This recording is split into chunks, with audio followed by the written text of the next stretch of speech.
উপস্থিত আজকে এই মহতী জালসায় আমার সামনে উপবিষ্ট দিন প্রিয়, কোরআন প্রিয়, নবীজির আশেক, আল্লাহর পাগল পারা বান্দারা, যারা কোরআনের আওয়াজ শুনে ঘরে বসে থাকতে পারেন নাই, কোরআনের ডাকে সাড়া দিয়ে চলে আসছেন। এরপরে পর্দার অন্তরালে বসে আছেন মা বোনেরা, বাড়িতে তালা চাবি দিয়ে সব ঝামেলা থেকে ফারেক হয়ে কোরআনের তাফসীর শোনার জন্য সময়টাকে বেছে নিয়েছেন। এই যে আপনাদের এই ডেডিকেশন, স্যাক্রিফাইস, কোরবানি, আল্লাহ পাক কবুল করুন, বলেন আমিন। সবাইকে আমার অন্তরস্থল থেকে আপনাদের শ্রদ্ধা জ্ঞাপন করছি, আন্তরিক মোবারকবাদ এবং সালাম। আসসালামু আলাইকুম ওয়া রাহমাতুল্লাহি ওয়া বারাকাতুহু। আপনারা সবাই কেমন আছেন? আলহামদুলিল্লাহ আলা কুল্লি হাল।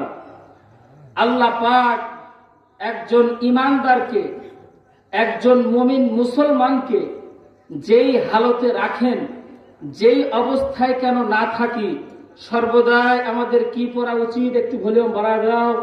সর্বদাই আমাদের কি পড়া উচিত? আলহামদুলিল্লাহ।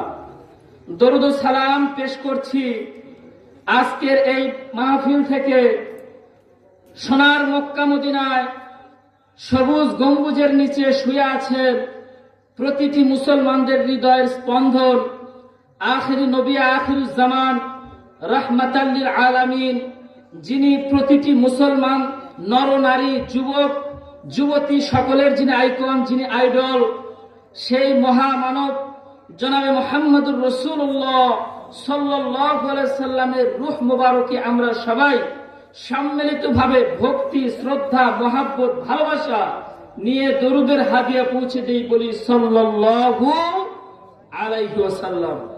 সম্মানিত উপস্থিতি, আজকে আমরা এখানে উপস্থিত হয়েছি একটি কোরআনের মেলায়, কোরআনের বাগানে। যদি আমরা বাজারে গিয়ে চাউলের দোকানে যাই তাহলে কি পাই? আওয়াজ করে বলেন। যদি মিষ্টির দোকানে যাই কি পাই? এরপরে মাছ পড়তে গেলে, মাছে হাটে গেলে কি পাই? মাছ পাই।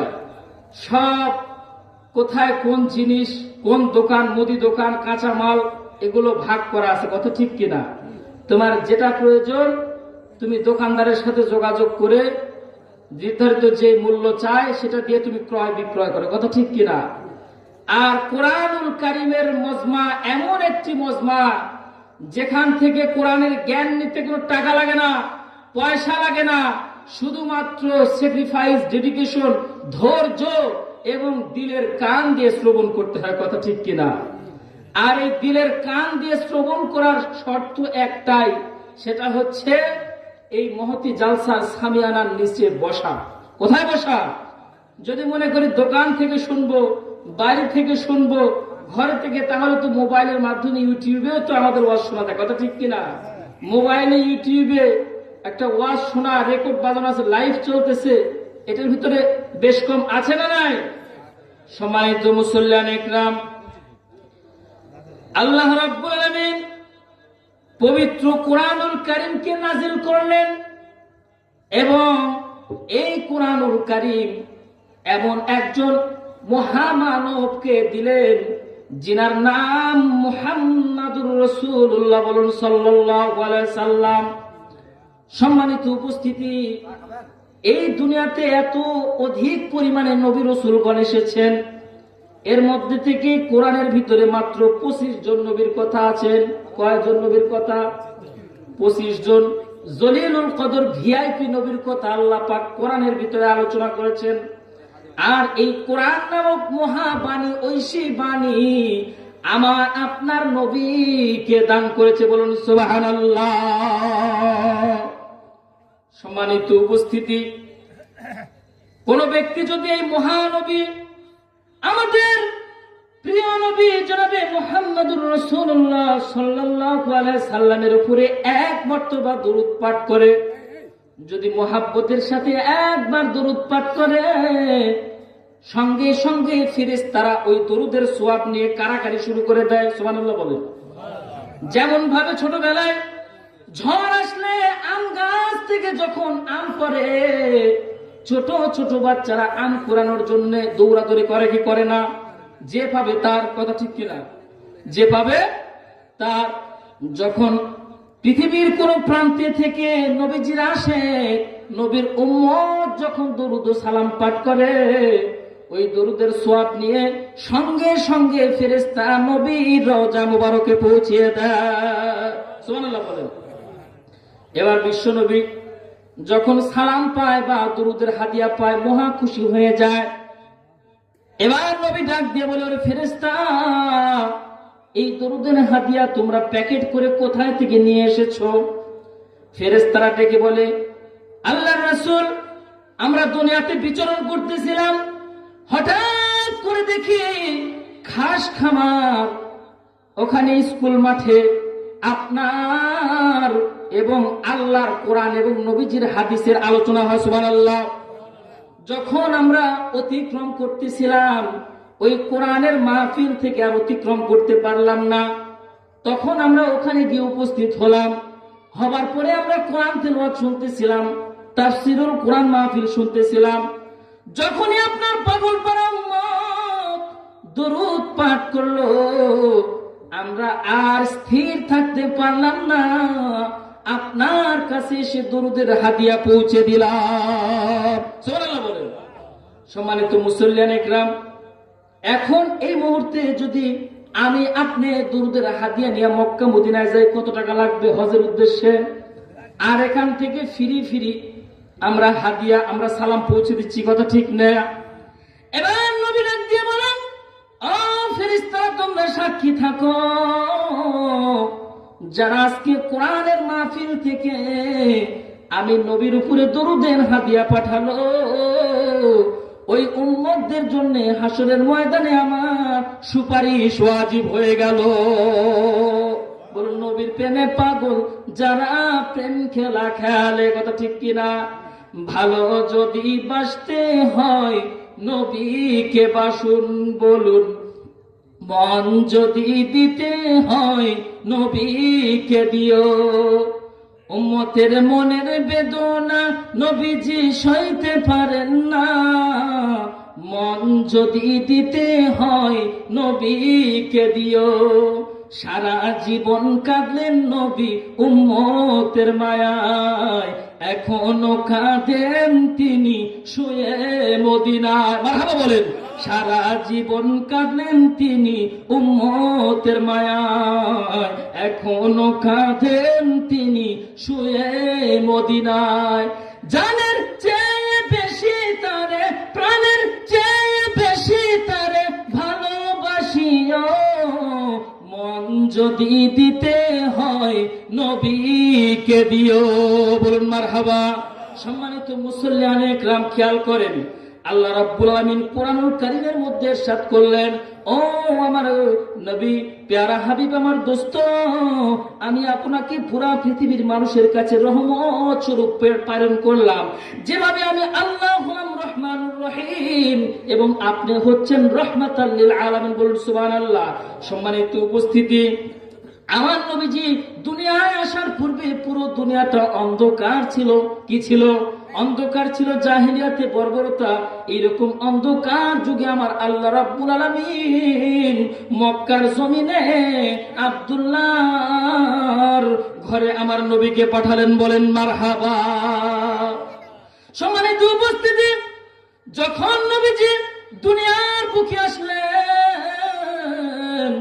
তখন মনে হলো যেভাবে প্রতিদিন সকালবেলা পূর্ব দিক থেকে সূর্য উঠে, মনে হলো পুরা পৃথিবীতে আর একটা হেদায়েতের সূর্য উঠেছে। বলুন সুবহানাল্লাহ।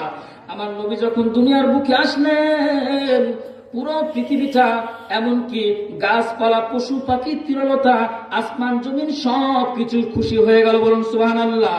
সম্মানিত উপস্থিতি, যখন নবীজি দুনিয়াতে আসলেন এবং আসার পরে জিনারা নবীজির পূর্বে যারা ধর্মযাজক ছিল, যারা পণ্ডিত ছিল, তারা তো সব আলামত বুঝে গেছে, চিনে গেছে। আখিরি জামানার নবী দুনিয়াতে আসার সময় হয়ে গেছে, আর বেশি দেরি নাই। আমার বন্ধুরা,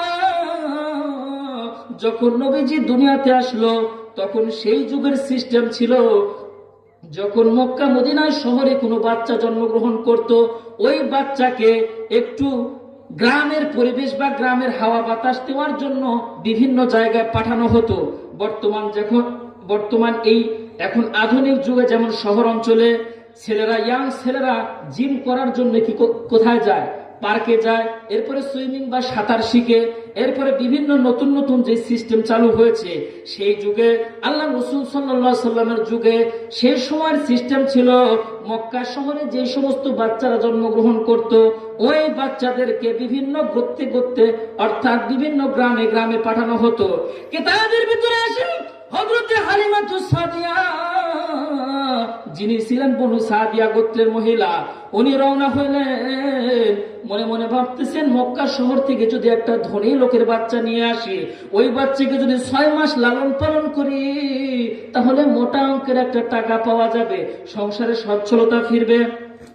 এবার হযরত হালিমাতুস সাদিয়া যখন নাকি রওনা হয়েছেন, হযরত হালিমাতুস সাদিয়া যে গাধার পিঠে সওয়ার হয়ে গিয়েছিলেন, ওই গাধাটা এত হুষ্টপুষ্ট ছিল এবং এত দুর্বল ছিল, ভালোভাবে পথ চলতেছিল না।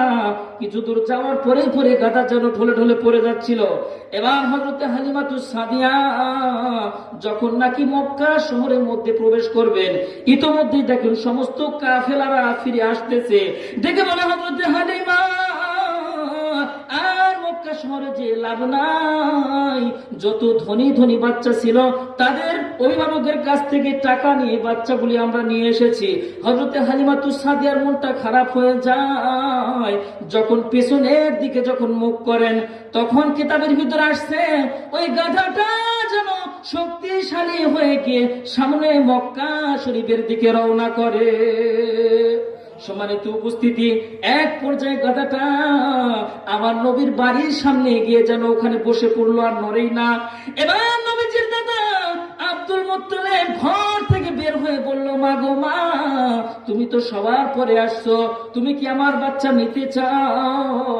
আমার নাতি জন্মগ্রহণ করেছে কিন্তু তার মাও নাই বাবাও নাই, জন্মের পূর্বেই তার বাবা ইন্তেকাল করেছে এবং জন্মের 6 মাসের মাথায় তার 6 বছরের কালে তার মা ইন্তেকাল করেছেন।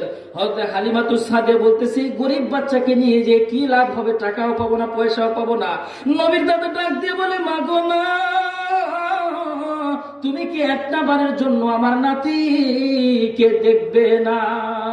কারণ মা বোনদের মনটা একটু নরম হয়। কি হয়? মা বোনদের মনটা নরম হয়। বেশি জোরাজোরি বা বেশি আপনার এক্সকিউজ অথবা বেশি আপনার রিকোয়েস্ট করলে তারা ফেলতে পারে না, কি করতে পারে না। যে রিকোয়েস্ট করে সেটা কি করে? অ্যাকসেপ্ট করে। তো যাই হোক, আবার সব রিকোয়েস্ট অ্যাকসেপ্ট করা কিন্তু ভালো মানুষের লক্ষণ না। সব জায়গায় হ্যাঁ হ্যাঁ করা, ইয়েস বলা কি ভালো লক্ষণ? হ্যাঁ জায়গায় ইয়েসের জায়গায় ইয়েস বলতে হবে, নো এর জায়গায় নো বলতে হবে। বলুন কথা ঠিক কিনা? আমার বাজানজান হযরত হালিমাতুস সাদিয়া মনে মনে বলতেছে, বাচ্চা দেখলেই কি নিতে হবে এরকম তো কোনো কথা নাই, গিয়ে দেখে আসি। যখন একটা বাচ্চাই আছে, কিতাবের ভিতরে আসছে হযরত হালিমাতুস সাদিয়া যখন নাকি ঘরের মধ্যে প্রবেশ করেছেন, হযরত হালিমাতুস সাদিয়া ঘরের মধ্যে প্রবেশ করার পর 2 চোখের পানি ছেড়ে দিয়ে কান্না শুরু করেছে। এবার নবী দাদা ডাক দিয়ে বলে, মা গো মা, তুমি কেন কাঁদতেছো বুঝলাম না। হযরত হালিমাতুস সাদিয়া ডাক দিয়ে বলে, ও দুনিয়ার নবীর উম্মত উম্মাতিনারা রে, আমি ঘরের মধ্যে প্রবেশ করে দেখি আব্দুল্লাহর ভাঙ্গা ঘরে ওই চোখের উপরে ছিঁড়া চাদরের উপরে যেন পূর্ণিমার চাঁদ শুয়ে আছে। সুবহানাল্লাহ বলেন। এবার হযরত হালিমাতুস সাদিয়া আমার নবীকে নিলেন। নেওয়ার পরে যখন গাধার উপরে উঠায়, যেই গাধাটা আসার পথে আসতে পারতেছিল না, গাধাকে ঠেলে ঠেলে নিয়ে আসা লাগতেছিল। যাওয়ার পথে ওই গাধা সবার আগে রওনা হয়েছে। এটা কার বরকত? নবীর বরকত।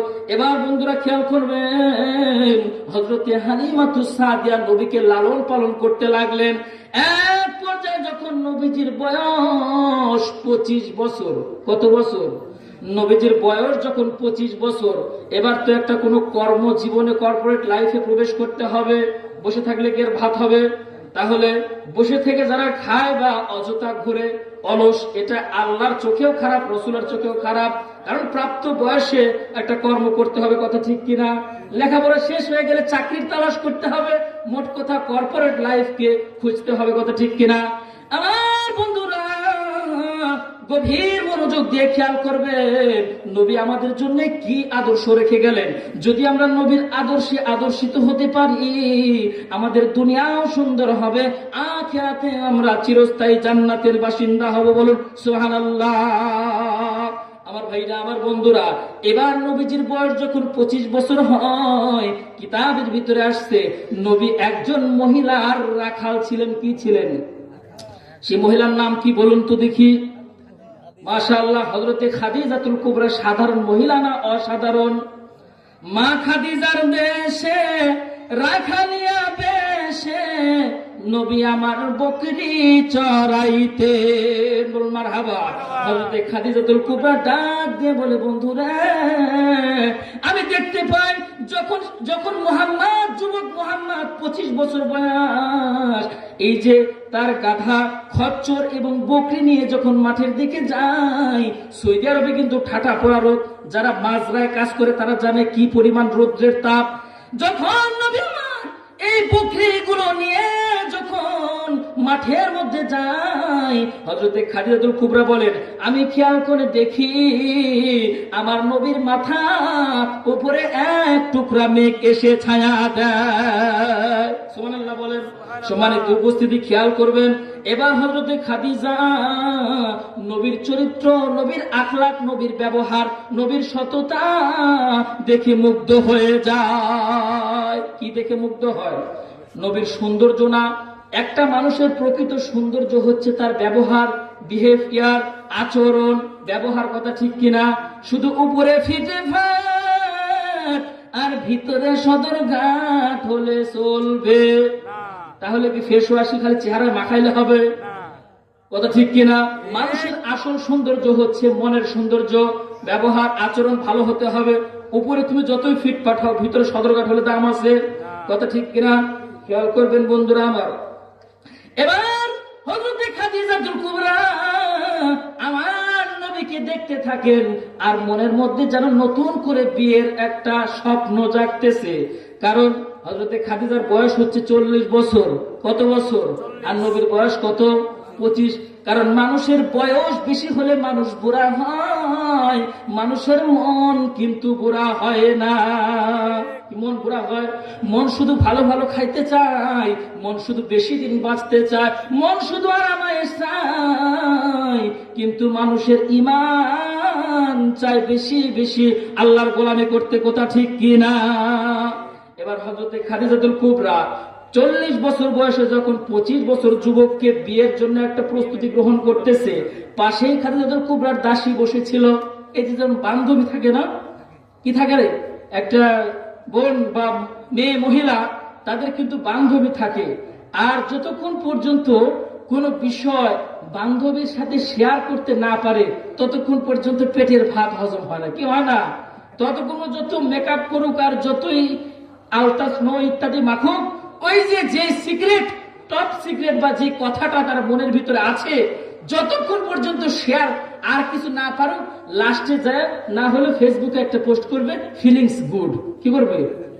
একটা মানে না জানানো পর্যন্ত পেটের ভাত কি হবে না? হজম হবে না।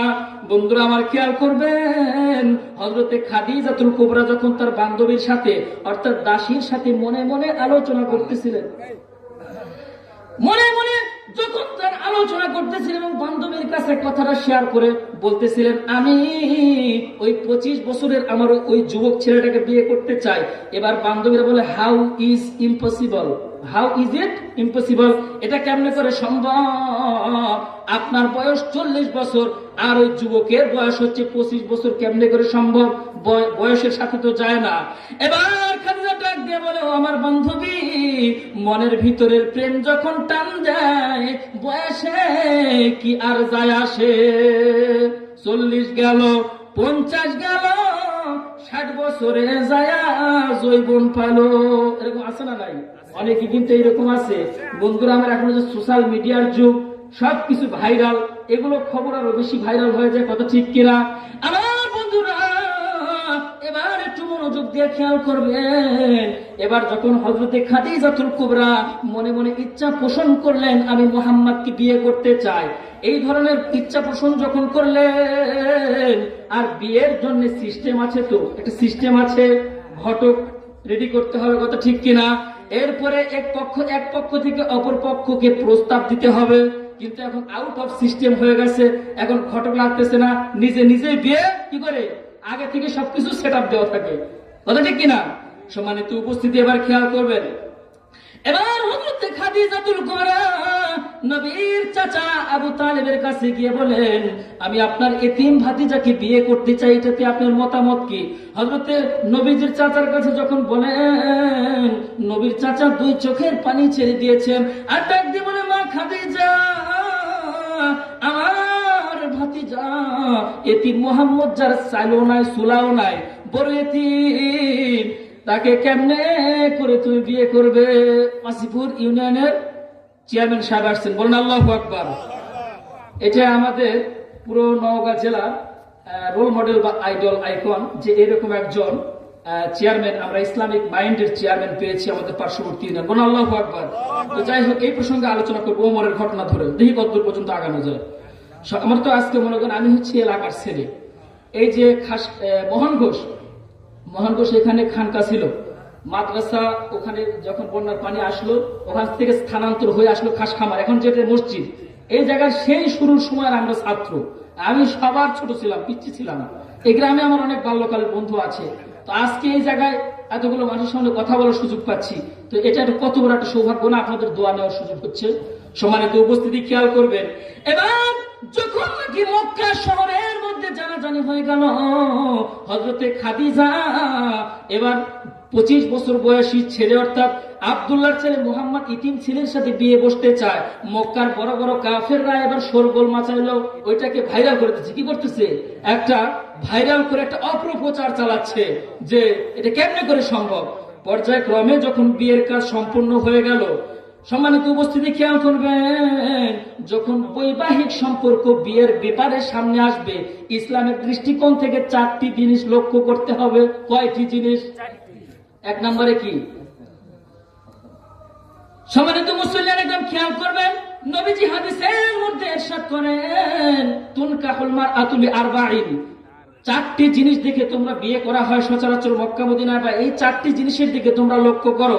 1 নম্বরে মালিহা ওয়ালি জামালিহা ওয়ালি নাসাবিহা ওয়ালি হাসাবিহা ওয়ালি দীনিহা ফাযফার বিযাতিদ দ্বীন। 1 নম্বরে দেখতে হবে সম্পদ আছে কিনা, বলুন মারহাবা। 1 নম্বরে সম্পদ আছে কিনা, কি পরিমাণ সম্পদ, যে আমি যেখানে বিয়ে দিচ্ছি বা বিয়ে করতেছি 20-25টা মানুষজন নিয়ে গেলে সেখানে উঠতে পারবো কিনা, সম্মান পাবো কিনা। প্রথমে কি দেখতে হবে? সম্পদ দেখতে হবে। এরপরে 2 নম্বরে হাদিসের মধ্যে আছে, 2 নম্বরে হচ্ছে বংশমর্যাদা দেখতে হবে। কি দেখতে হবে? বংশমর্যাদা, তারা জাতে বা তাদের বংশীয় মর্যাদা কি আসলে কি ভালো না খারাপ, এইটা দেখতে হবে। 3 নম্বরে বলে হুসনিহা, যুবক যুবতীর সৌন্দর্য দেখতে হবে। কি দেখতে হবে? ভালো করে চেক করে নাও, আসলে কি সে সুন্দর, সে কি প্রকৃত দিনদার, নামাজি না গাঁজাখোর না ইয়াবাখোর না মদখোর, এই বিষয়ের প্রতি লক্ষ্য করতে কে বলেছেন? তোমার মেয়েকে, তোমার ছেলেকে, কলিজার টুকরা সন্তানকে কোনো গাঁজাখোরের হাতে তুলে দিও না, কোনো মদখোরের হাতে তুলে দিও না। কারণ খাওয়ার অভাবে, পড়ার অভাবে কিন্তু কেউ দুঃখ কষ্ট পায় না, মরে না, না খেয়ে মরে না, খেয়েই মরে, কথা ঠিক কিনা? কিন্তু আজকে আমাদের সমাজে উল্টা। যদি দেখা যায় ছেলের সম্পদ থাকে, অথবা সরকারি চাকরি বা বাবার জমি আছে, এখন মাথায় চুল থাকুক আর না থাকুক ছেলে ওইটাই, কথা ঠিক কিনা? সম্মানিত উপস্থিতি, খেয়াল করবেন। 3 নম্বরে রাসূল সাল্লাল্লাহু আলাইহি সাল্লাম বললেন যে সৌন্দর্য দেখতে হবে। আর 4র্থ নম্বরে হচ্ছে দিনদারিত্ব। এটা তো উঠে গেছে, দিনদারিত্ব কি উঠে গেছে। এখন তো স্লোগান উঠছে যে দাড়িওয়ালা, এগুলো আনকমন খ্যাত, এগুলো চলবে না, কথা ঠিক কিনা? এই মানে দিনদারিত্ব, দিনী লেবাস, আমরা এখন ওয়েস্টার্ন কালচার, পশ্চিমা সভ্যকে ফলো করা শুরু করছি, কথা ঠিক কিনা? তাদের হেয়ার স্টাইল, তাদের ক্লোথিং স্টাইল, তারপরে তাদের কিভাবে চুল কাটে, হ্যাঁ, আমরা পশ্চিমা বিশ্ব ওয়েস্টার্ন কালচারকে ফলো করতে শুরু করছি, কথা ঠিক কিনা? সম্মানিত উপস্থিতি, খেয়াল করেন। এবার হযরতে খাদিজাতুল কুবরা কে যখন এই প্রশ্ন করা হলো, হযরতে খাদিজাতুল কুবরা বলতেছে, আমি পুরো মক্কাবাসীর যত নেতা আছে সবাইকে একত্রিত করে তোমাদের প্রশ্নের জবাব দিতে চাই। আমি মুহাম্মদকে বিয়ে করে ঠকছি না জিতছি, এই ব্যাপারে আমি তোমাদের সাথে শেয়ার করতে চাই। নির্ধারিত দিন যখন ঠিক করা হলো, আগামী শনিবারে আমার বাড়িতে সবার দাওয়াত, মক্কার বড় বড় নেতারা তোমরা উপস্থিত থাকবা। এবার যখন উপস্থিত হয়েছে, হযরতে খাদিজাতুল কুবরা সবাইকে লক্ষ্য করে বলতেছে, ও মক্কার নেতারা, তোমরা তো বলেছিলে আমি মুহাম্মদকে বিয়ে করে ঠকে গেছি, তাহলে তোমাদের কাছে প্রথম নাম্বার প্রশ্ন, বিবাহের ক্ষেত্রে যে বংশ মর্যাদা দেখতে হয়, কি দেখতে হয়? তাহলে তোমাদের কাছে আমার প্রশ্ন, বলো তো দেখি, বলো, শুধু এই মক্কা মদিনা নয়, তামাম দুনিয়ার মধ্যে শ্রেষ্ঠ বংশের নাম কি? বলুন। আল্লাহু আকবার। ভাই বলছেন কুরাইশ বংশ। আর যদি আমার বংশের কথা বলি, আমার বংশের এই 3 পুরুষ 4 পুরুষ পূর্বে কি ছিল এটা বলতে পারি না। আর আমার নবীর বংশ এত মর্যাদাশীল বংশ, তামাম বিশ্বের মধ্যে সবচেয়ে better, best one and only, সবচেয়ে সম্মানী এবং সম্ভ্রান্ত বংশের নাম কুরাইশ বংশ। বলেন মারহাবা। এবার মা খাদিজা ডাক দিয়ে বলল, ও মক্কার নেতারা, এবার তোমরা বলো আমি জিতছি না মুহাম্মদ জিতছে? সবাই এক বাক্যে বলল, খাদিজা তুমি জিতছো। এবার 2 নম্বরের প্রশ্ন, তোমরা সৌন্দর্যতা নাই প্রশ্ন করেছো, তাহলে তোমরা আমার নবীর দিকে তাকাও আর আমার দিকে তাকাও, দেখি তো কে সুন্দর। এরপরে আমি 40 বছরে একটা শিশু ছেলে পেয়েছি, অর্থাৎ 25 বছর বয়সে নবী। মক্কার সকল কাফেররা আমার নবী চেহারার দিকে তাকায় আর চোখ ফিরাইতে পারে না, কারণ আমার নবীকে আল্লাহ পাক এত সুন্দর করে সৃষ্টি করেছেন। এই পৃথিবীতে একজন নবীকে সুন্দর বলা হয়, বিউটিফুল, গুড লুকিং বলা হয়। যে নবীর নাম হচ্ছে হযরত ইউসুফ আলাইহিস সালাতু ওয়াস সালাম। কি নাম?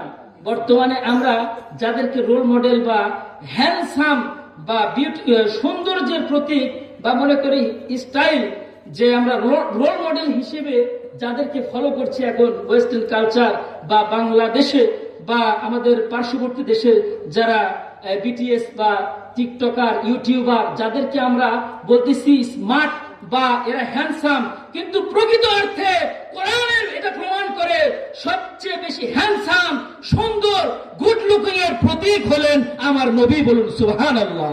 সম্মানিত উপস্থিতি, খেয়াল করেন।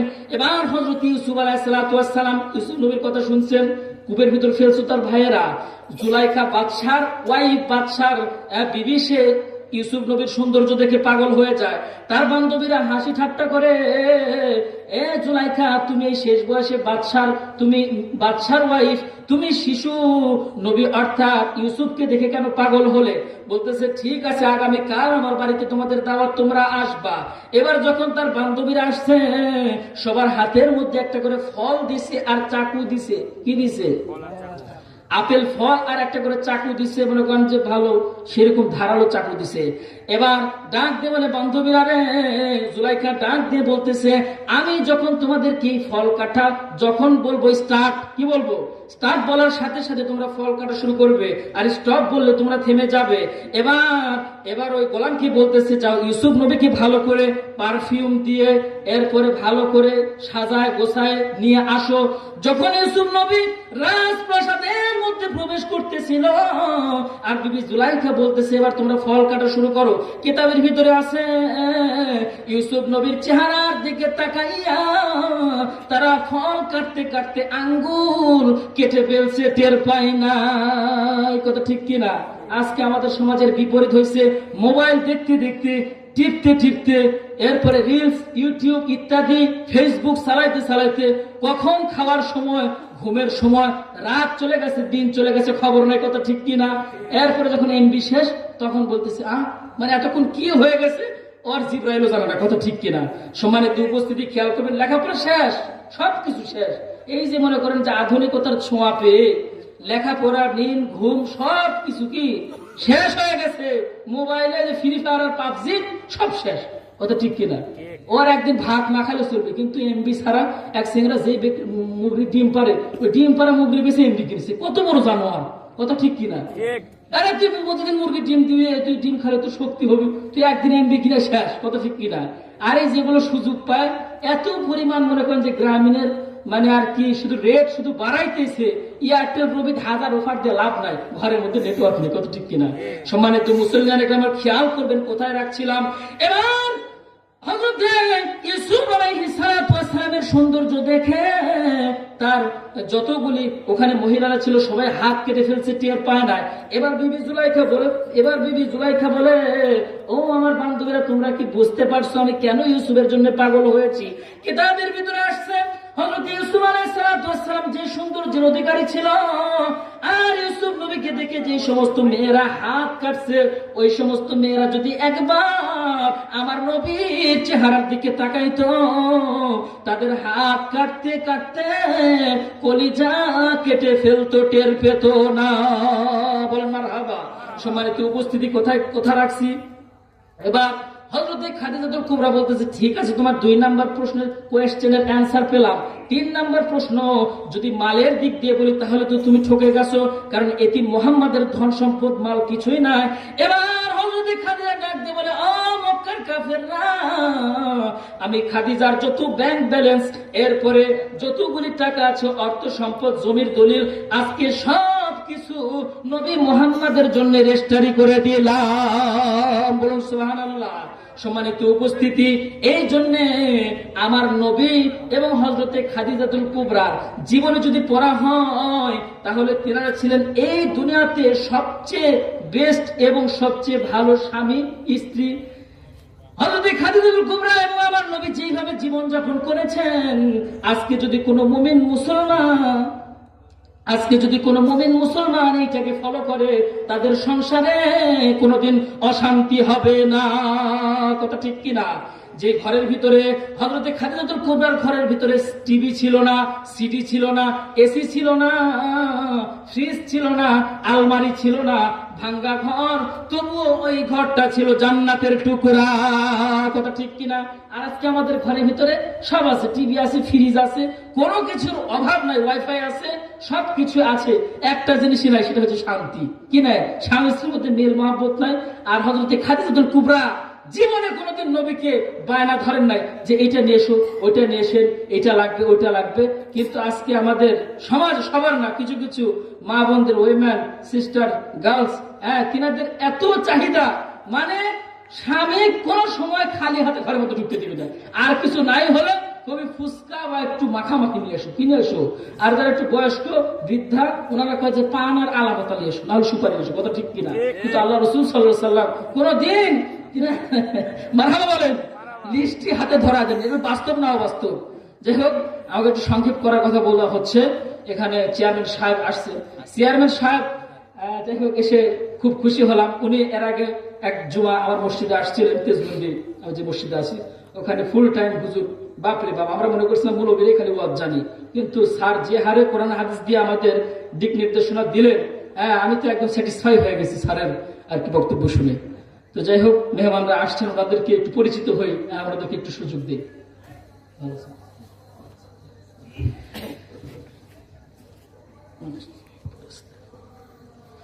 ধন্যবাদ।